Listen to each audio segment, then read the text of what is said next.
Vous avez toujours voulu savoir ce que les gens me racontent en consultation. Alors j'ai décidé de vous permettre d'écouter à la porte de mon cabinet. Je suis Thérèse, diplômée de philosophie, thérapeute de couple et sexologue. Et depuis 20 ans, j'accompagne des hommes et des femmes à s'aimer mieux, s'aimer plus. Toutes les histoires que vous allez entendre sont vraies. Certains ont changé leur prénom, mais d'autres pas. Vous allez entendre parler d'infidélité. Beaucoup. La leur ou celle de leur conjoint. De violences sexuelles, physiques, psychologiques, vécues souvent enfants, mais aussi parfois à l'âge adulte. De ces schémas que l'on répète en amour, d'addiction sexuelle ou d'absence de désir, de plaisir, de vie sexuelle. Love Care, c'est une plongée au cœur de l'intime qui peut vous provoquer certaines émotions, alors surtout, respectez-vous. Si je diffuse avec leur accord ces confidences, c'est parce que les histoires des autres peuvent nous aider à mieux comprendre la nôtre. Alors, bonne écoute. Bonjour, bienvenue. Comment est-ce que vous vous appelez? Bonjour Thérèse, je m'appelle Mélodie Et vous avez quel âge? et j'ai 52 ans.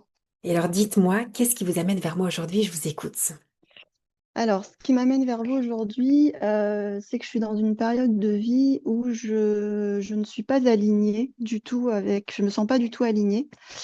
J'arrive plus trop à me réaliser et surtout, ce qui me fait souffrir, c'est que j'arrive pas à construire une vie sentimentale et familiale.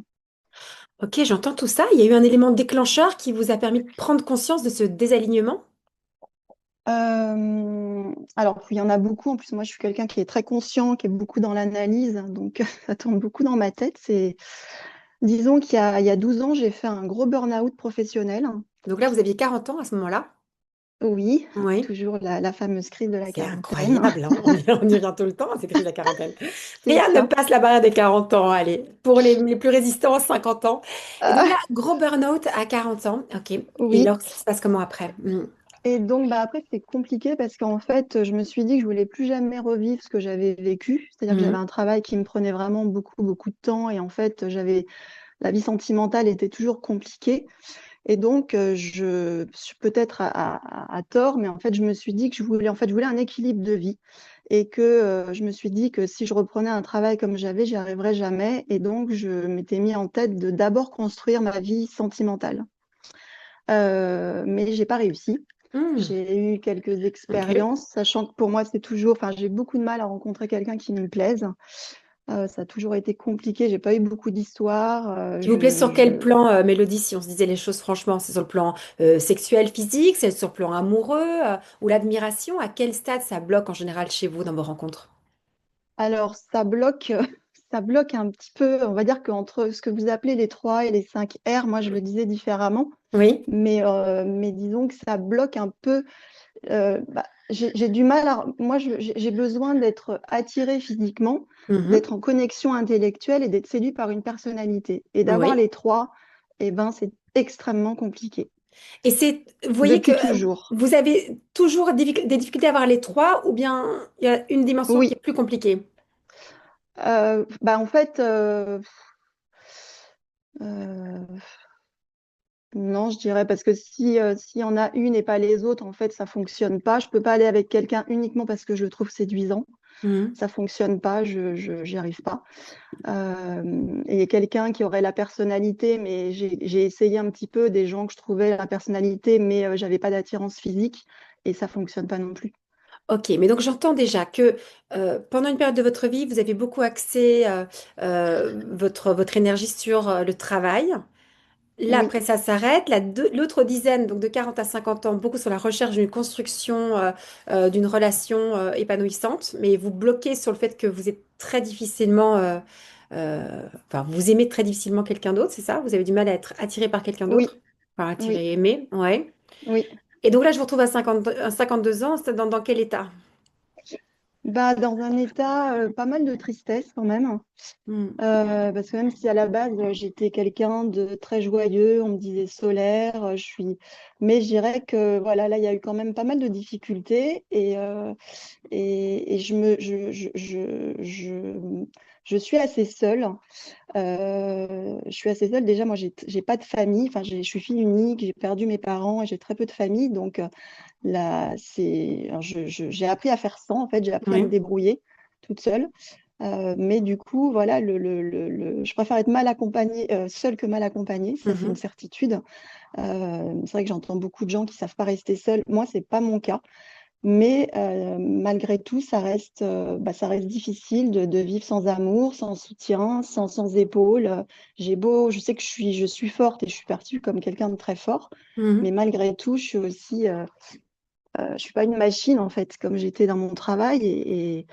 Et du coup, bah voilà, j'aurais juste besoin d'avoir quelqu'un aussi à mes côtés de sincère, en qui j'ai confiance et qui prenne soin de moi comme je pourrais prendre soin de lui. Oui. Donc c'est ça qui est difficile à vivre aujourd'hui, c'est de ne pas avoir rencontré cette personne avec qui vous pouvez partager cette intimité et de vous sentir accompagné. Cette solitude vous Oui, pèse aujourd'hui. oui, Mm. Et est-ce que vous arrivez à comprendre pourquoi c'est difficile pour vous de rencontrer quelqu'un? Donc j'entends que vous avez du mal à tomber, on va dire, en amour pour quelqu'un, ok? oui. Mais pourquoi est-ce que c'est si difficile de tomber en amour pour quelqu'un? Je tombe en amour, je sais pas pourquoi je parle comme une Des Canadienne là en un coup. Canadiens, ouais. Mais en fait, je trouve que ça tombait bien avec ce que vous racontez. J'ai jamais entendu j'ai Ouais, jamais utilisé cette expression. Parce que c'est pas une histoire juste d'attirance, etc. C'est vraiment aimer quelqu'un. ouais. Pourquoi c'est si difficile pour vous? Est-ce que vous arrivez à comprendre ça aujourd'hui? Oui, alors ça, je pense que je l'ai compris il y a longtemps, en fait. Alors déjà, enfin, quand j'étais enfant, j'ai été abusée sexuellement par quelqu'un de l'entourage de mes parents. Donc, je Vous pense que avez ça a laissé des Oui, traces. c'est arrivé une fois ou c'est arrivé pendant un temps long? C'est arrivé plusieurs fois. Alors, un temps long, j'ai plus trop parce qu'en fait, Mm. j'ai mis un voile un peu, mais je dirais que ça a dû 3-4 fois. J'ai souvenir de 3-4 fois, Oui. donc peut-être sur une année ou à Et peu quand vous près aviez neuf plus ou dix moins ans. quel âge? Ouais, vers 9 10 ans, vous dites? Ouais, 9 ans, 9 entre, Oui, je sais pas, c'est un peu flou. oui. C'est un peu flou. Je comprends que ce soit un peu flou, hein. Ces souvenirs-là sont pas... voilà, on les perd un peu aussi pour se protéger, mais vous avez pu en Ouais. parler à quelqu'un et essayer de travailler aussi sur ce que ça a pu blesser en vous? Alors, je l'ai fait, oui, bah, il y a à peu près aussi, après mon burn-out, là, trouvé une psy. C'est aussi très difficile pour moi de rencontrer quelqu'un avec qui, enfin, ça connecte, même si c'est Mm. compliqué. Et oui, donc je pensais que alors je sais bien qu'on en garde toujours des traces, mais en tout cas, elle m'avait bien aidée. Mais je vois bien qu'aujourd'hui, je suis quand même régulièrement rattrapée par des émotions. C'est très présent, hein. Moi, je suis une hypersensible et quand j'écoute des émissions, quand je vois des films ou autres, enfin, je suis très vite touchée. Je vois bien, je pleure facilement sur tous ces sujets-là et je me dis que du coup, j'ai conscience que le travail a été commencé, mais peut-être pas suffisamment approfondi Mhm. pour vraiment me libérer euh, de ça, parce que c'est vrai que bah, du coup, j'accorde très difficilement je suis très méfiante. C'est ça Je peut-être fais que c'est venu blesser? C'est la méfiance? Oh, très certainement, oui, parce que c'était quand même quelqu'un de l'entourage amical, donc quelqu'un de connu. Mhm. Mes parents se méfiaient pas. Donc c'est venu blesser ça. Après, c'est venu blesser aussi le fait qu'à l'époque, avec mes mots d'enfant, enfin, comme j'ai pu, j'ai essayé d'en parler à ma mère, j'ai pas du tout été entendue. Mhm. Donc je l'ai fait une fois, je l'ai fait deux fois. Et je pense que j'ai aussi encodé ce que je retrouve dans ma vie, c'est que souvent, en fait, moi, j'écoute beaucoup les gens, mais j'ai du mal à trouver vraiment des gens qui m'entendent, qui m'écoutent. Donc voilà, je pense que c'est venu blesser ça. Mhm. Et Ouais, de le pas besoin de sentir. protection que j'ai pas Ouais. eu du coup. Mm. Oui, c'est important tout ce que vous me dites là. Donc, besoin d'être écouté, d'être Oui, entendu, et alors besoin d'être protégé et pouvoir aussi oui, faire confiance en quelqu'un. oui, Et c'est oui, vrai que cette épreuve que vous avez connue quand vous étiez enfant, bah, ça laisse des traces. C'est pour ça que c'est immensément grave, parce que ça vient abîmer notre cœur.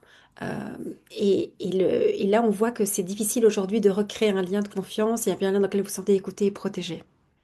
oui, Mm. Et aujourd'hui, la femme que vous êtes, avec tout le chemin que vous avez déjà parcouru, parce que j'entends qu'il y a déjà eu beaucoup de choses que vous avez mises en place, et puis des compréhensions qui sont venues à la faveur de ce burn-out à 40 ans, aujourd'hui, vous auriez besoin de quoi? Je pense que je vais la sortir, là, ma baguette magique avec vous, là. On va la sortir parce qu'elle est toujours assez efficace dans les moments où on ne sait plus très très bien par où oui, avancer. Parce qu'on va imaginer que tout, absolument tout est possible. Et on va imaginer que je suis vraiment une bonne fée, quoi. Et j'ai une baguette magique, on peut faire n'importe quel vœu, il peut se réaliser. Vous demanderiez quoi? Ce serait quoi votre vœu? Faites en sorte que... Bah, faites en sorte que là, ce qui me tient le plus à cœur aujourd'hui, c'est de rencontrer, c'est de rencontrer un homme avec qui je pourrais avancer dans la vie, un homme avec qui je me sentirais bah, en confiance, qui serait bon pour moi, qui me comprendrait, qui serait à mon écoute, euh,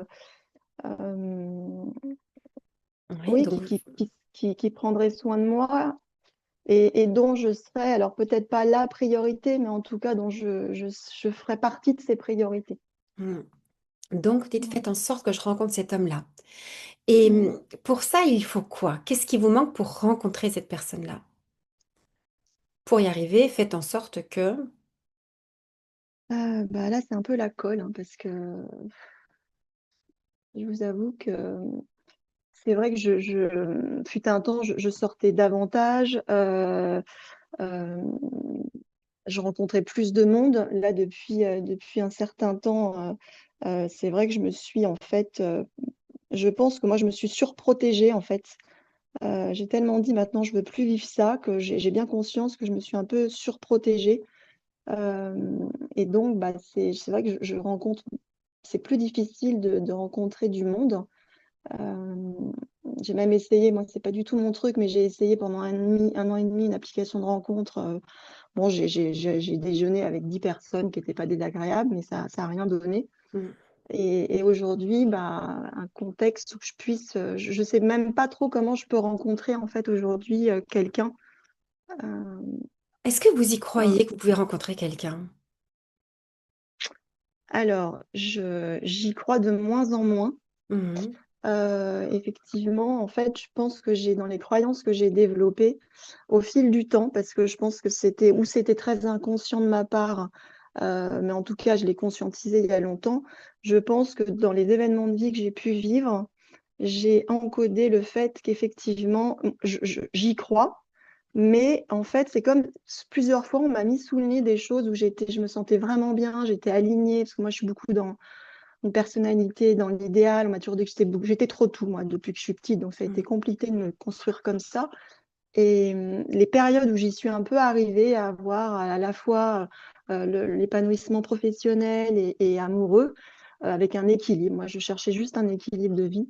Bah, ça n'a jamais duré très longtemps. Donc, j'ai toujours, en fait, mon ressenti, ça a été de me dire, bah, tu vois, c'est sympa, ça, on te le met sous le nez et hop, c'est pas pour toi. Mhm. Donc, j'ai conscience Donc, que ça c'est pas existe. pour vous, c'est quoi alors? Dans vos croyances, c'est que vous pensez que c'est pas pour vous, c'est pour les autres? Oui, oui, parce que je sais bien qu'on peut y arriver, je vois autour de moi Donc, vous et diriez je le vois. le bonheur n'est, le bonheur amoureux, conjugal, c'est pas pour moi, c'est pour les autres. C'est quelque chose comme Oui, ça qui peut vous trotter dans la tête? oui, et je dirais même le bonheur aussi familial, hein, Le tout bonheur court, parce que familial, oui. d'avoir un foyer chaleureux, parce que moi j'en souffre depuis que je suis toute petite. Mm. Donc, j'étais très souvent seule. Comme je vous ai dit, j'étais fille unique, j'ai pas connu mes grands-parents. Oui. Il y avait quasiment pas grand monde. Mes parents étaient souvent absents. Quand ils étaient présents, ils n'étaient pas très présents quand même. Mm. Et j'étais pas la priorité, on va dire. Donc oui, c'est quelque chose, la famille, le mot famille déjà, c'est quelque chose qui m'émeut beaucoup, qui me fait beaucoup pleurer quand je vois des gens qui ont réussi et que moi, j'y suis pas arrivée. Donc ça, c'est ouais. Je Mm. sais que c'est possible, je le vois tous les jours, mais moi, avec les années, puis voilà, j'ai plus 20 ans, quoi. Donc, Mm. Et donc, il y a cette ouais. idée que ça, c'est un bonheur pour les autres. Le bonheur familial et conjugal, c'est pour les autres, c'est pas pour moi. Oui, Ouais. Et ce qui va se passer, c'est que si évidemment vous nourrissez cette croyance, forcément, ben ça va impacter votre quotidien. Parce que quand une occasion va se présenter, cette croyance, vous m'avez déjà entendu peut-être le dire, mais je le répète parce que c'est très important de le comprendre, c'est que nos croyances créent notre réalité. Et qu'est-ce qui pourrait se passer si maintenant vous pensiez autrement, que le bonheur familial et conjugal, c'est pour vous aussi, Mélodie? Bah ça, c'est un travail, enfin voilà, parce que il y a une vraie opposition dans mon cerveau, en fait, parce que je fais en sorte de tous les jours de visualiser des choses, de me les répéter, euh, pour aller dans le sens que vous me dites, créer une autre réalité. Mhm. Mais c'est comme s'il y avait quelque chose de plus fort, un blocage, quelque chose qui... j'ai beau me répéter, de faire un gros travail sur moi, vraiment, euh, il y a quelque chose qui bloque. Il y a quelque chose qui bloque. On va aller écouter ça. C'est très important tout ce que vous me partagez. Mm, Dans cette chose-là qui bloque, si elle bloque, c'est pas pour rien. Finalement, se dire que le bonheur conjugal et familial, c'est aussi pour vous, ce serait en fait finalement remettre en question et même dire que la petite fille que vous étiez, la jeune fille, la femme, elle a eu tort de penser que c'était pas pour elle. Euh, Se dire que je me suis trompée en pensant que c'était pas pour moi. Qu'est-ce que vous ressentez quand vous pensez à ça? Le fait que je me suis trompée. J'ai eu tort de penser ça. euh, bah, c'est mon vécu après qui m'a. Je pense que je l'ai pensé. On ne sait jamais si c'est l'œuf ou la poule et Ouais, l'œuf. Moi, je pense c'est que je l'ai exactement ça. pensé. Ouais, Je l'ai pensé, ce que je vous dis en plus depuis très jeune. Enfin, moi, j'ai été très ouais. mature intellectuellement, pas émotionnellement par contre, Mm, mais intellectuellement depuis toujours. J'ai toujours voulu tout comprendre, analyser. mm. Donc, je, je- je- je- spontanément, je vous dirais que cette pensée est venue par rapport à des événements et ça a été un constat en fait. Oui, j'entends ce que vous dites, Mélodie, et en même temps, va être très important de comprendre que face à un événement, c'est, on va dire, l'histoire que vous vous racontez, que finalement, vous n'auriez peut-être pas droit à ce bonheur, etc., ce sera pour les autres, mais vous auriez pu vous raconter une autre histoire. Et donc, cette croyance, elle n'est pas, comment dire, c'est pas le fait qui va donner raison, c'est que vous pouvez vraiment vous dire autre chose. Et c'est là qu'on a un pouvoir sur notre vie. On ne peut pas maîtriser les événements qu'on vit. Par exemple, la violence dont vous avez été victime enfant, vous n'en êtes pas responsable et vous ne pouviez pas la maîtriser. Mais ce qu'on peut faire, c'est la façon dont on va la vivre. Et donc l'interprétation qui va donner lieu à une émotion en particulier, qui va donner lieu à des réactions et qui vont changer notre comportement. En fait, ce qui peut se passer, c'est que si toute petite vous pensez ça, eh bien, quand je disais tout à l'heure assez rapidement que nos croyances créent notre réalité, c'est que vous allez d'une certaine façon, je sais que la théorie peut voir comment dans la réalité ça marche pour vous, mais d'une certaine façon, vous allez organiser votre vie pour donner raison à cette croyance. Parce que le cerveau veut toujours avoir raison. Il ne supporte pas avoir tort. Et donc, il va tout faire pour se donner raison. Et là, vous dites, mais la preuve, je n'ai pas construit une famille, je n'ai pas construit un couple. Finalement, ben, j'avais raison de penser depuis que je suis toute petite que c'était pas pour moi ce bonheur, puisque j'ai 52 ans et que je n'ai pas encore vécu ce bonheur-là. Mais en fait, c'est l'histoire de la poule et l'œuf, comme vous dites. C'est peut-être que cette croyance a engendré ce type de comportement et donc de situation. Est-ce qu'au niveau de la théorie, vous comprenez ou bien je vais trop vite? Dites-moi, hein, parce que Ah parfois j'ai non, l'impression non, de me je redire. comprends.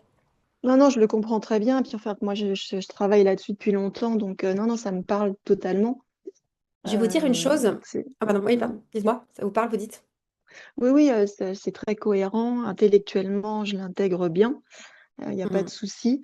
Après, c'est vrai que je pense que ça, là, parce que je l'ai conscientisé, je pense que ça a dû souvent être dans l'inconscient, parce que justement, moi, enfin, par rapport à la vie que je rêvais, justement, j'aurais dû créer une autre réalité, parce que j'avais beaucoup de... Enfin, je me suis aperçue que là, je rêvais plus trop, donc j'essaye de me reconnecter pour Mhm. me dire, reprends tes rêves, parce que peut-être pour ça qu'il se passe plus grand-chose. Mais précédemment, c'était autrement, et je trouve que mes rêves, justement, je me suis jamais imaginé me retrouver toute seule comme ça, dans cette situation à mon âge. Pas du tout. Donc c'est vrai que je l'entends, je le comprends, et d'un autre côté, je me dis, c'est tellement à l'opposé de ce que je voulais. Mhm. Vous voyez, c'est ça qui est pour moi qui est difficile à assimiler en Oui, fait. oui, et vraiment, je comprends très très bien ce que vous dites. C'est pour ça que c'est complexe. C'est la raison pour laquelle on s'en parle toutes les deux dans un cadre comme Mm. ça d'une consultation, parce que c'est compliqué quand même l'être humain. Et quand on n'a pas les clés, alors on peut être comme un peu déconcerté par rapport à toute cette situation. En fait, ce qui peut se passer, c'est que je peux vouloir quelque chose avec ma volonté, mon intelligence. Mais au niveau émotionnel, je peux vouloir autre chose. Et c'est là que finalement, entre ma tête qui dit je voudrais rencontrer quelqu'un et mon cœur qui dit oh là là, ça va pas t'arriver ou ça fait peur, attention, méfie-toi, quelqu'un pourrait ne pas t'écouter, ne pas te comprendre et ne pas te protéger, etc. En fait, il y a un mouvement paradoxal qui fait que ça brouille la communication et nos comportements. Et vous avez parlé Mhm. à très juste titre d'alignement. C'est certainement, Mhm. comment dire, on prend peut-être une vie hein, pour être pleinement aligné entre sa tête, son cœur et son corps. Hein, ça met du temps parce que quand on a été, justement, quand on a été victime de violences ou de comportements qui nous ont désalignés. Par exemple, donc, vous avez parlé des agressions sexuelles, des violences sexuelles que vous avez vécues. C'est extrêmement grave parce que ça vient nous désaligner, nous déconnecter. Parce qu'on pourrait se dire, bon, en soi, on s'en fiche que le corps a été touché, c'est pas si grave. Pourquoi c'est beaucoup plus grave une violence sexuelle que d'avoir été battu avec une batte de baseball? Oui, c'est plus grave parce que autant quand on est battu avec une batte de baseball, on sait que c'est mal, ça fait mal, on crie aïe, j'ai mal, on a une trace, et donc au moins c'est clair, il n'y a pas de désalignement. On sait qu'on a vécu une violence. Autant les agressions Mhm. sexuelles et violences sexuelles, elles viennent semer un trouble, elles viennent générer une culpabilité, de la honte, une déconnexion entre notre tête, notre cœur et notre corps. Et en fait, ça vient comme nous dissocier et donc nous désaligner. Et c'est pour Mhm. ça que l'un est un crime et l'autre pas. C'est un délit, on n'a Mhm. pas le droit de frapper quelqu'un, mais les violences sexuelles, c'est un crime, parce que c'est la chose la plus grave qu'on puisse faire à un être humain, que Mhm. de en fait, finalement, apposer un geste qui va semer comme ça cette espèce de déconnexion avec soi. Bref, tout ça pour dire que je comprends ce que vous partagez entre la tête qui veut quelque chose et puis c'est pas exactement ce qui se passe. Et c'est pour ça qu'il y a tout ce travail à faire sur soi qui est pas évident. Et surtout que j'entends aussi que finalement vous avez pu reparler de votre vécu d'enfant qu'il y a que à 40 ans, pas vraiment avant. Non. Oui. Mm. Donc ça fait quand même Ouais, je 30 ans pense dans le que silence j'ai. avec ça, hein. Ça fait beaucoup 30 ans. Mm. Oui, c'est ça. Je pense que j'ai mis un voile et je me suis. Comme à deux reprises, j'ai essayé et j'ai vu que j'étais pas entendue. Bah, je pense que enfin, parce que voilà, ça c'est un raisonnement que j'ai en tant qu'adulte. Peu- Jeune, franchement, je me souviens pas. Je pense que je me souviens pas. Je pense que ça m'a éteinte un petit peu parce que j'ai quand même eu un changement de comportement. Quand on me disait t'étais espiègle, t'étais très, j'étais pas du tout timide et puis je suis devenue très timide, par exemple. Donc, il y a eu forcément des incidences sur mon attitude, mais moi, à l'époque, j'ai pas souvenir, j'ai l'impression que j'ai mis un voile. Le seul souvenir que j'ai, c'est qu'après, j'ai su dire non quand cette personne venait à la maison, je voulais pas le voir. Donc, Mhm. c'est ce que j'ai pu faire vers 12 13 ans. Voilà, mais Mhm. j'ai pas sinon. Mhm. Je pense que voilà, je me suis dit on m'entend pas, donc c'est pas la peine, je vais certainement. Mais j'ai pas souvenir du raisonnement que j'ai pu développer à l'époque, quoi. Oui. Mais vous voyez, on m'entend pas et Mm. tout ce que ça peut après générer chez soi, de dire, bah si, les personnes qui sont censées prendre soin de nous, nos parents, nous écouter, nous comprendre et nous protéger, Mm. n'accomplissent pas cette mission-là pour X raisons, eh bien, Mm. on va intégrer que les figures d'attachement donc, ne vont pas être bonnes avec nous. Tout à l'heure, vous avez dit, moi, je préfère être seule que mal accompagnée, mais c'est vrai que vous avez fait l'expérience d'avoir été à certains moments donnés, sur certains sujets, mal accompagnée dans votre vie. Donc, il y a une Mm. méfiance qui s'installe. Je Mm. pense à une chose là depuis que je vous écoute. Bon, j'avoue que je suis très prise en ce moment par le témoignage de Gisèle Pellico. Vous allez comprendre pourquoi je vous dis ça. Parce elle sort un nouveau livre. Et Ouais, je l'ai vu hier vous avez vu? soir. Ouais, Ouais. vous avez vu ça. Oui, oui, oui. Et bon, personnellement, je la trouve absolument bouleversante, cette femme. Et elle a un témoignage qui est Ah ouais, elle arrive à retourner la extraordinaire. Mais situation. Ah oui, ouais, elle est d'une résilience. d'une Ouais, je me suis fait la remarque résilience, c'est hier. le mot. Ouais, Résilience incroyable. extraordinaire. Et Ouais. moi, j'en ai les larmes aux yeux quand je l'écoute. Je me dis, mais merci pour ce témoignage, parce qu'on en a Mm. besoin. Des témoignages de résilience. Elle a connu le pire du pire du pire. Et aujourd'hui, vous avez entendu, elle raconte aussi qu'elle est amoureuse Oui, d'un homme. Elle vit une belle histoire d'amour avec lui. Elle a c'est quand même ça. 73 ans, 73 ans, comme disent les Français. 73, comme Oui. on dit chez nous les Belges. Et elle vit une nouvelle histoire d'amour. Et je pense à elle parce que moi j'ai 52 ans, j'y crois de moins en moins. Et on a le témoignage, parce que je l'écoutais encore ce matin Elle passait à la radio sur France Inter et elle expliquait, elle dit qu'on peut encore aimer à 73 ans et rencontrer, faire une belle rencontre et vivre une belle histoire malgré les horreurs qu'on a vécues. Et je trouve que elle nous donne une bouffée comme ça d'espérance. Et comment on fait pour ça? C'est de se rendre compte que je peux aussi décider d'être heureuse. Et elle parle beaucoup aussi de je m'autorise, j'ai le droit. C'est pas parce que j'ai vécu des choses douloureuses dans ma vie que je dois aussi donner raison en fait finalement à ce malheur en étant moi-même malheureuse. Je peux décider d'en faire autre chose.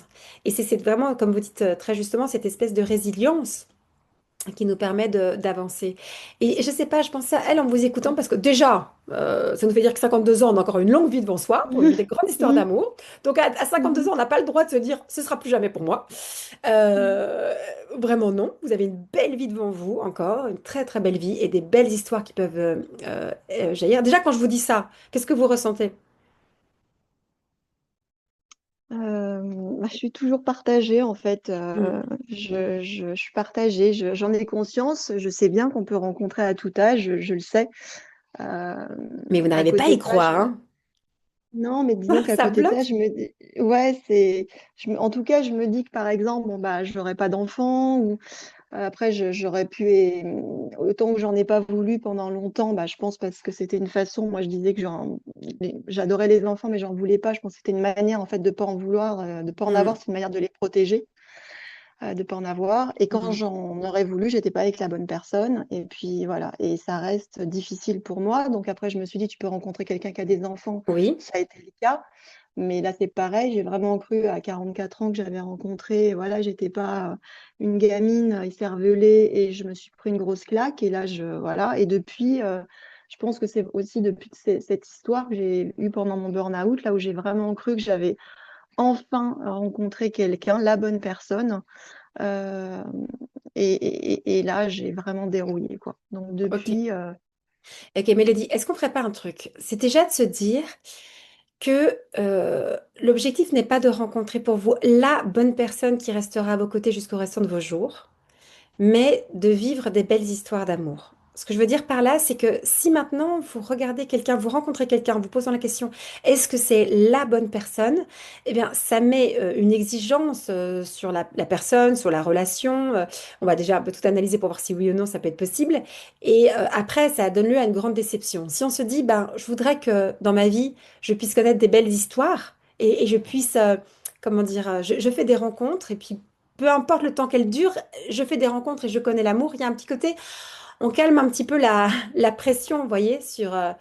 euh, même si je reprends l'histoire de Gisèle Pélicot, elle dit pas j'ai rencontré l'homme de ma vie pour toujours. Elle dit ah tiens, il se fait que je vis une belle histoire d'amour aujourd'hui.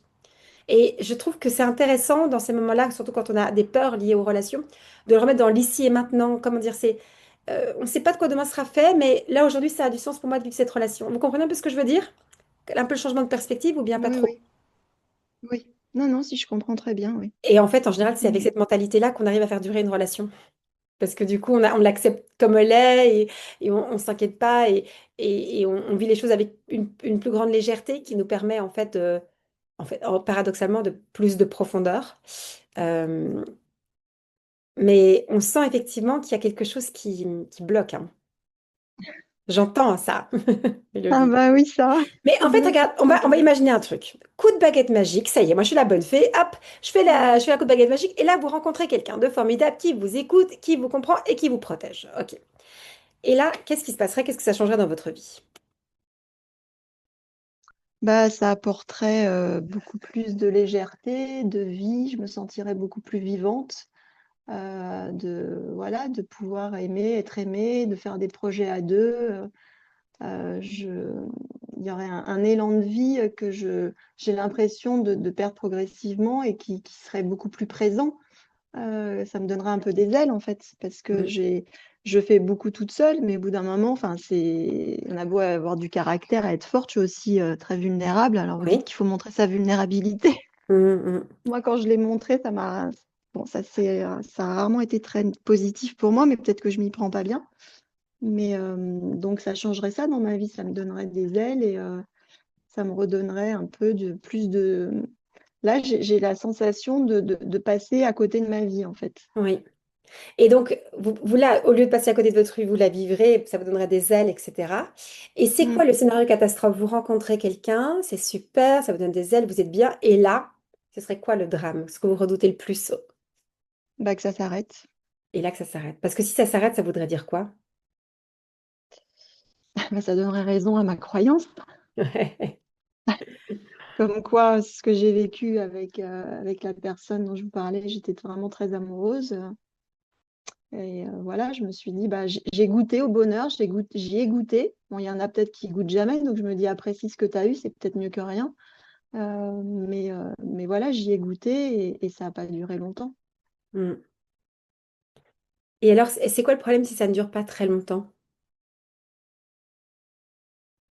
Bah, ça m'a fait très très mal parce que, alors c'est toujours moi qui quitte, hein, mais je quitte même si j'aime, hein, parce que j'ai des choses qui me plaisent pas, je sens, je me fie à mon intuition, ça m'empêche pas d'être, je l'aimais vraiment, moi j'étais sincère, je pense, lui, j'ai un gros doute, mais j'ai toujours eu cette force en moi de voir les choses et que voilà, je vois que c'est pas bon, il y a quelque chose qui va pas et voilà, donc ça fait mal de perdre ce qui semblait correspondre à mon rêve, en fait.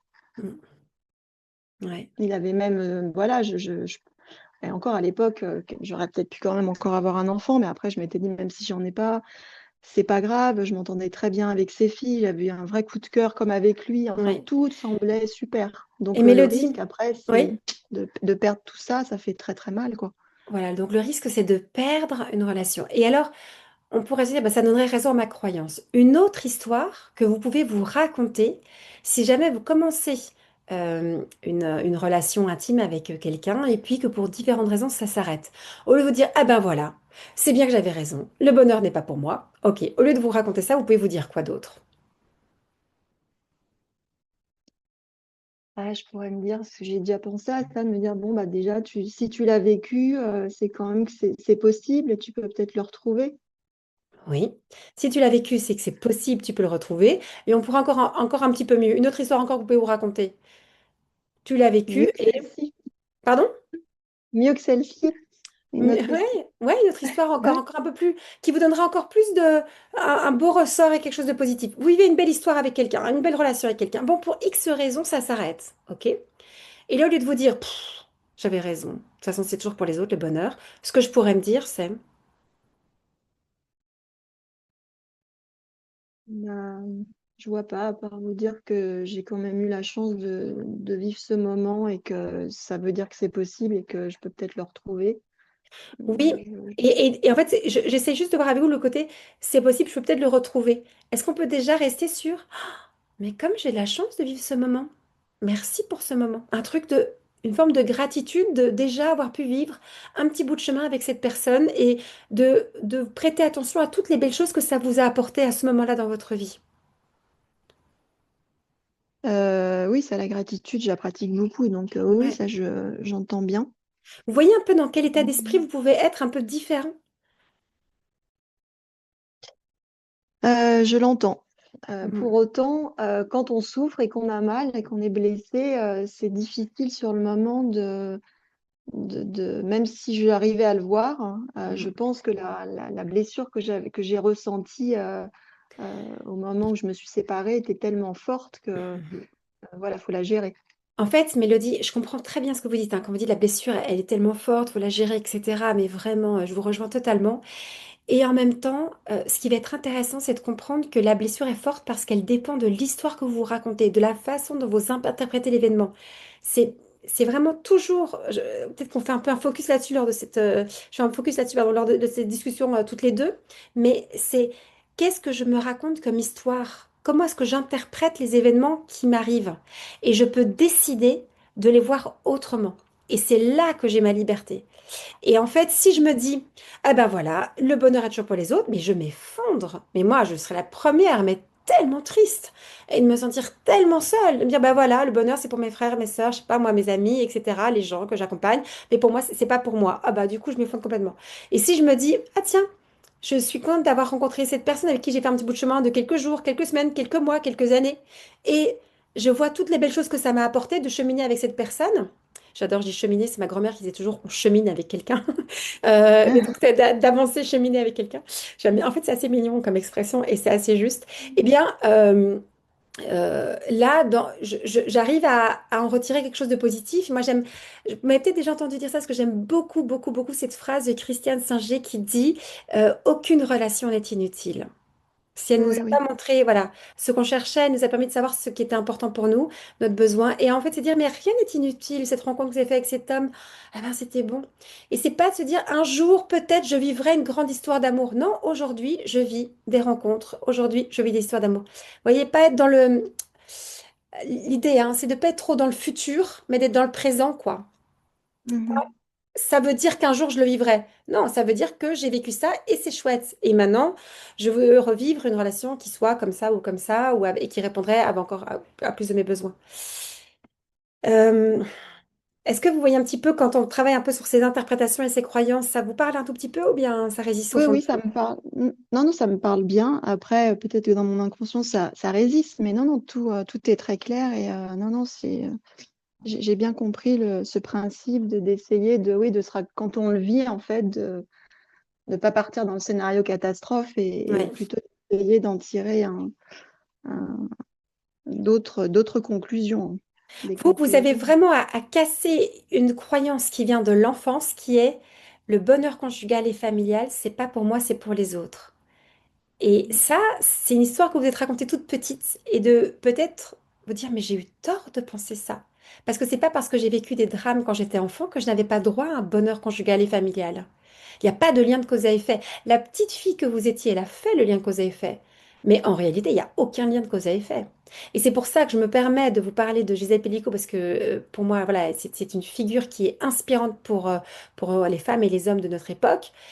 Ce n'est pas parce qu'on a vécu des drames que ça veut dire qu'on n'a pas le droit au bonheur conjugal et familial. Il n'y a pas de Mhm. lien de cause à effet. Et donc, tout va dépendre de comment est-ce que je vais voir les choses. Donc, vous faites attention quand quelque chose vous arrive, quand vous rencontrez quelqu'un, et puis pour X raison, ça s'arrête, de ne pas vous dire, ah ben voilà, j'avais raison. Non, non, vous enlevez ça, vous dites, ok, comment je peux voir les choses autrement, avec une autre perspective, qui me rendra plus joyeuse et heureuse, qui m'apportera des émotions plus agréables, parce que nos émotions dépendent de nos interprétations. Mhm. Je vais un petit peu vite parce que c'est le format qui veut qu'on aille un peu vite. Mais Oui, oui, non, est-ce que mais ça déjà me ça vous parle va? bien. Ça vous parle déjà? Ouais. Oui, oui, tout ça, ça me parle, oui, hein. Mhm. Est-ce qu'on peut essayer de déjà s'arrêter avec ça, de le faire descendre un peu en vous et de voir si vous retrouvez déjà d'être plus dans l'espérance et de surtout pas voilà, croire que ça s'arrête parce que vous auriez 52 ans, en sachant que vous avez d'innombrables témoignages qui vous disent qui vous témoignent justement que l'amour est possible aussi, même Mhm. malgré les drames ou les épreuves de vie. Oui, bah, je vais.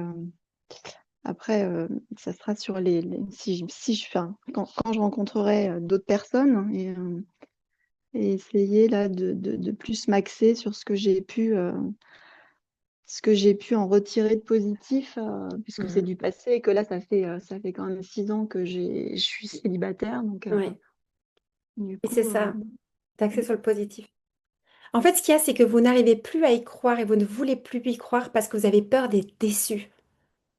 Et ça fait super mal, la déception. C'est horrible comme mm. sentiment. Enfin, moi, personnellement, je le déteste, ce sentiment-là. Oui. Vraiment, la déception, c'est horrible. J'avais un grand désir et puis finalement, ça se passe pas. Et franchement, gérer la déception, c'est rude, hein. Donc là, peut-être que c'est aussi ça qui vous empêche de nouveau croire et être dans une dynamique positive parce que vous vous protégez de ce sentiment-là de encore une fois, ça marche pas, quoi. Ouais, je pense que c'est ce que j'avais pris conscience aussi. Je me dis, en fait, je gère peut-être pas aussi bien l'échec que ce que je pensais, Ouais. parce que Et vous, effectivement, ça rejoint ce que vous dites, en fait. Donc, et vous donnez la clé quand vous dites je gère pas aussi bien l'échec. Le problème, c'est de voir les ruptures amoureuses comme un échec. Et c'est ça, nous, on est tous, hein. Moi, la première, on a été formatés par toute la culture, notre éducation, etc., à voir les ruptures amoureuses comme un échec. C'est pas un mhm. échec, une rupture amoureuse, du tout. C'est pas spécialement un drame, c'est pas spécialement négatif, ça fait partie aussi de la vie, les ruptures. Et Et je pense quel que mot là, vous ouais. mettriez dessus, du coup? Mais ça peut, comment est-ce qu'on pourrait dire? Non, Tout va dépendre de la façon dont ça s'arrête, mais quand même, pour moi, c'est chaque fois un apprentissage. Moi, je ne le vois pas, les ruptures amoureuses comme un échec, je les vois comme des apprentissages. Et j'aime bien, personnellement, envisager ma vie comme une longue route, un long chemin pour apprendre à aimer et à me laisser aimer. Et franchement, moi, j'ai beaucoup de travail à faire pour y arriver. Je suis pas très, très bien câblée à la base. Donc, oui, j'ai beaucoup d'apprentissage à faire, pour le dire joliment.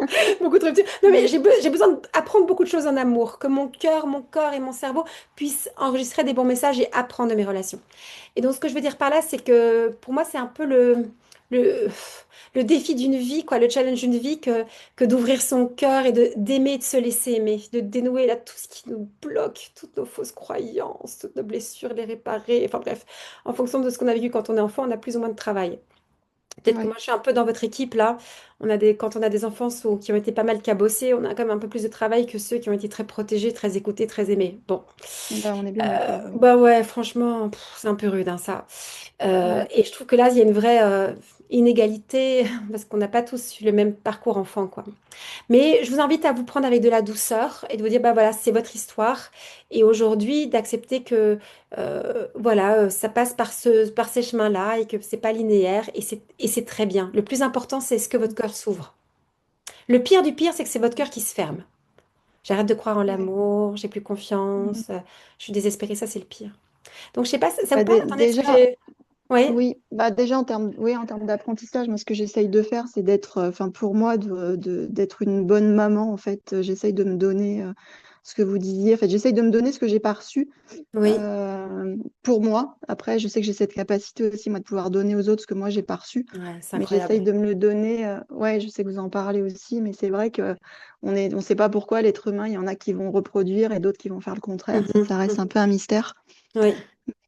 Et j'essaye aussi, du coup, je me dis, bah, avant, enfin, c'est bien de le donner aux autres, mais justement, j'essaye pas, je fais en sorte de m'apporter, moi, cette douceur, d'être à mon écoute, d'être bienveillante pour moi, de Mhm. m'encourager, enfin, voilà, de m'apporter. Et justement, je pense que je fais beaucoup de choses et je m'étais dit que tout ce que je faisais, bah, voilà, finirait un bout d'un moment. On peut pas effacer le passé, mais on peut, voilà, je suis une battante et j'ai toujours fait en sorte enfin, de continuer. Et voilà, donc l'apprentissage, oui, Mhm. C'est très bien on ça. va. Gardons ça peut-être. C'est un petit peu la petite proposition d'aujourd'hui, de ne pas Oui. voir les ruptures amoureuses comme des échecs, mais plutôt comme des apprentissages. Et voilà, tiens, vous pouvez chaque fois vous poser la question, qu'est-ce que j'ai aimé dans cette relation? Qu'est-ce que je n'ai pas aimé? Qu'est-ce que j'aurais pu faire autrement? Et hop, comme ça, j'essaye d'avancer voilà, sur ce chemin de la vie. Mais j'ouvre Mhm. mon cœur, je l'ouvre, je l'ouvre, je l'ouvre. Et au lieu de le Mhm. refermer, qui est un peu le risque là, quand je vous entendais en début de séance, que le cœur se referme. Et ça, on ne veut pas. Ouais. Qui s'ouvre. Ouais, ouais. On va devoir s'arrêter là, mais comment vous sentez Oui. la mélodie au terme de cet échange? Bah, déjà, je suis contente d'avoir pu vous parler, hein. Déjà, je me dis c'est un beau cadeau, hein. Ouais, moi aussi, je suis contente de vous avoir parlé. Je vous écoute et c'est vrai que j'adhère complètement à votre façon de faire et donc je m'étais dit déjà voilà, je trouve que je m'attendais pas donc j'étais super contente.